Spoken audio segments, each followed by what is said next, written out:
The Shema, the Jewish reading that is so central to their identity, defines this God as the one God, the true Lord of the universe, the only creator. The Christian adoption of the same framework is not by chance. It is because Christianity, to begin with, the people of the way, were no other than a sect or a version or a particular way of doing Judaism. And it was abiding at the synagogue and abiding at the temple. That's what you find when you read the book of Acts in multiple places. But going back to the Jewish roots, that is more than roots, is the essence of what Christianity is all about, the people of the way were all about. God is the center, the one God. In the Christian Bible, particularly, I should say, in the Christian theology, based on the council's discussions, it becomes a triune God. And this presentation of a Trinity, which is a word that is not found anywhere in the Bible, is based on the concepts that are found in the Bible. Correct for me to cough when I am parsing out where is the origin of the Trinity. A very, very difficult question to answer in the context of many Christian denominations. But I am a Trinitarian, just like Fuller is Trinitarian, regardless of the origins of those roots.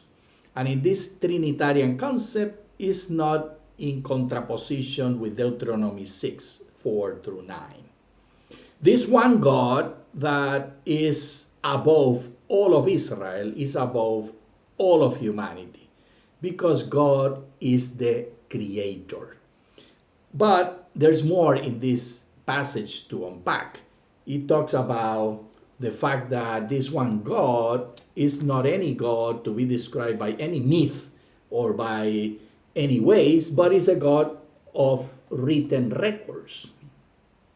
And it devotes most of the energy after declaring this one God to the relationship of the people of God, the creatures, with the book of God. Let's read. Hear, O Israel, the Lord is our God, the Lord alone. You shall love the Lord your God with all your heart and with all your soul and with all your might. Keep these words that I am commanding you today in your heart. Notice the shift from the relationship of the loving of God. It is translated in two ways. First, by declaring the intensity. And the intensity is all defined in terms of human emotions. And I should say, creaturely emotions that are the image and likeness of the Creator emotions.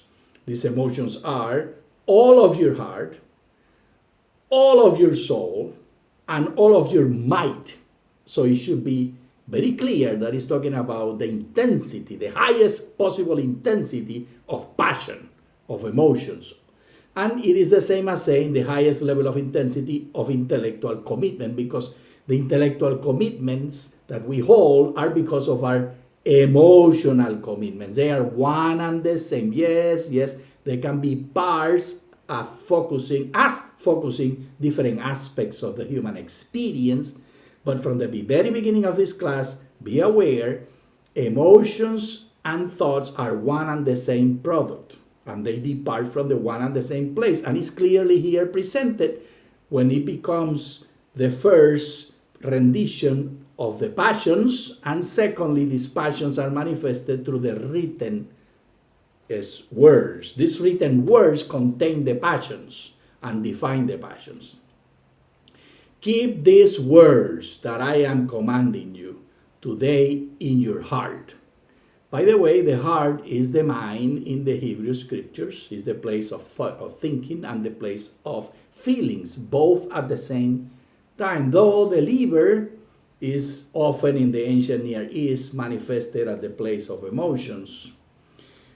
Bind them as a sign on your hand.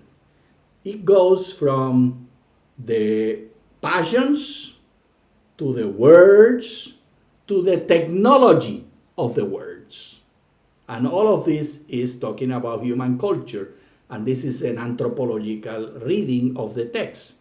So it goes from the definition of what a person is, is a soul, to the commandments that were given to be placed in the heart, in the mind and feelings, and then reciting them with your children and talking about them when you're at home and when you're away, when you lie down and when you rise, encompassing all of the human experience inside the house and outside the house, which were the two realms of the ancient Near East economy. And the next and last portion of the quotation we have here: bind them as a sign on your hand, fix them as an emblem on your forehead, and write them on the doorpost of your house and on your gates. Very physical, very much a technology-based religious experience, mediated by the words.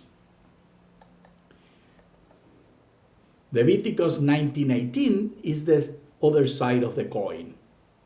You shall not take vengeance or bear a grudge against any of your people, but you shall love your neighbor as yourself. I am the Lord. This Lord, that is to be the center, as defined by the Shema that we read in the previous portion, now is telling us that we must love what He created in our bodies, because we are the image and likeness of God. So when you see yourself in the mirror, you're seeing the image and likeness of God.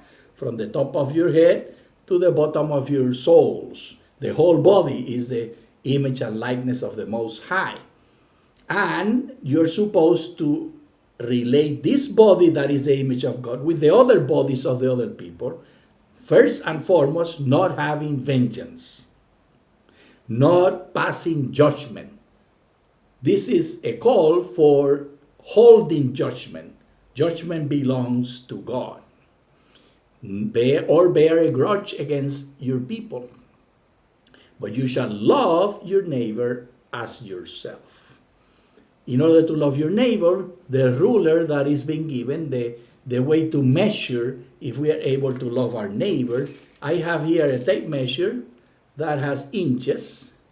Others will have centimeters in the metric system. I am in the British system that Americans had inherited.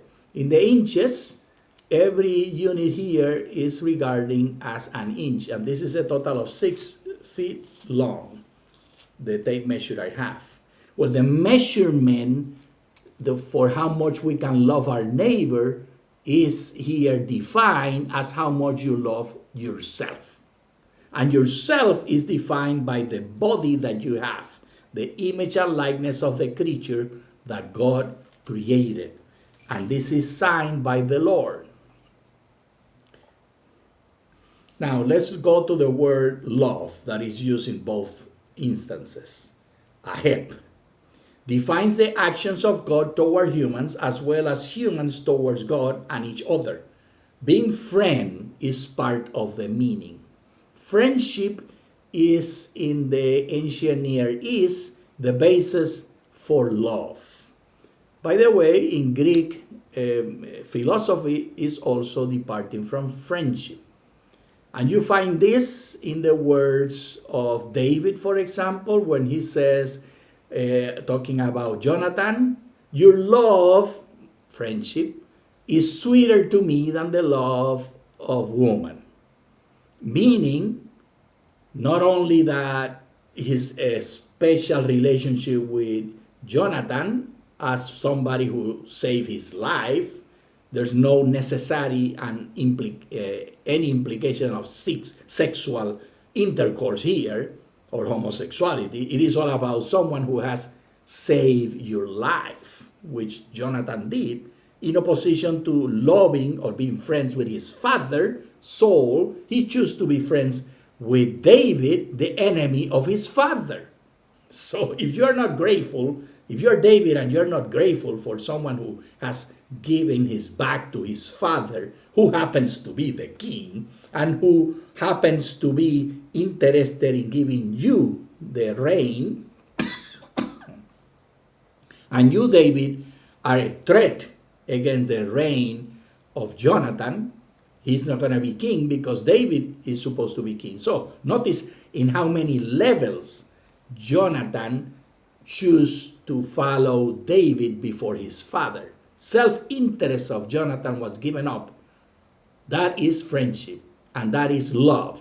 It's a relational and emotional driven definition answering the philosophical question, what is the object of my supreme attention? Is it either the other, who becomes the friend, and the wife or the husband, the significant other, becomes the first friend of yours?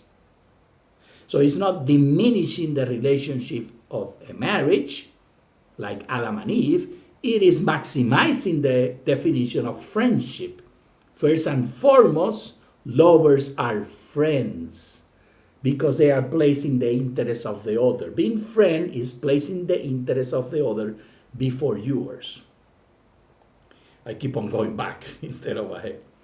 And here I will not read the whole words. Kengo Akiyama in 2018 discussing precisely this definition of love, and I read, the disposition in Leviticus 19:18, revengefulness is in conflict with a holy life in covenantal communion, and as such is forbidden. As for the later, Nahir only occurs 9 times in the Hebrew Bible, and its most basic level simply means to keep or maintain, except for Leviticus 19:18. God is always the subject of Nahir. Here in Leviticus 19:19, the pairing of this word with the pairing of Nather with Nakem and its close associate Shemah suggests an emotionally charged meaning, as to store of anger or to hold a grudge. Thus, the logic of the couplet, Leviticus verses 17 and 18, runs, instead of allowing ill feelings to fester, one ought to confront his kinsman and admonish him directly, in this way avoiding grudges and vengeance that breed hatred. What Akiyama is doing is saying, it is not asking you to avoid conflict. On the contrary, it is asking you to confront your neighbor, your friend. An emotion proper is a kind of evaluative, motivational response to an object. What does this mean? Emotions are generally understood to have several objects. The target of an emotion is that at which the emotion is directed.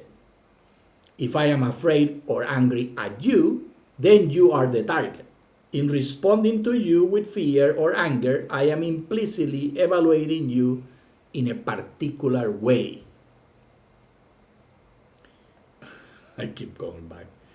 So, I will not read the rest of this definition. You are able to download the PowerPoint and you can read every word here presented. And also dedicate energy to understand Plato's understanding of feeling. Phenomenologically, how feel and feeling is understood in Western philosophy. 1 John 4, 7-21, I will not read the passages in detail. Instead, I will focus on the conclusion. The conclusion here given is, first and foremost, love is supreme. That is the number one step. Love is supreme. What does that mean? Relationship with the other is supreme. Being a friend to the other is supreme. This is what love means in the Hebrew scriptures. Being a friend, putting the interest of the other before yours. Number 2, love of God is first and foremost. Putting the interest of God before your own interest is first and foremost. Love of neighbor is second. But 1 John 4 does something here. Operationalizes. Hear the word operationalizes the definition. Love of neighbor is operationally subject to how much I love myself.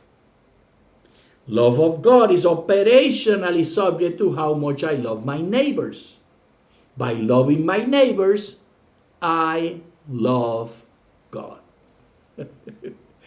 And this is the conclusion of this first rendition.